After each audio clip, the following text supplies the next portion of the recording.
तौरतिया कहते कैसे भैया कि अरे ले ले आई है बालाम बजरिया से चूनरी कि ले ले आई है बालाम बजरिया से चूनरी।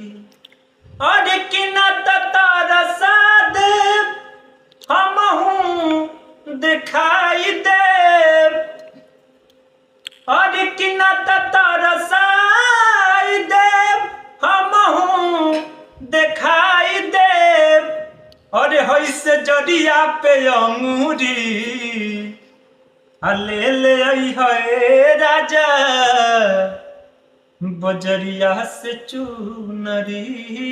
ले ले आई है राजा बजरिया से चूनरी। और गाना बताई जब कैसन बा, बड़ा मेहनत लगा था गाँव में।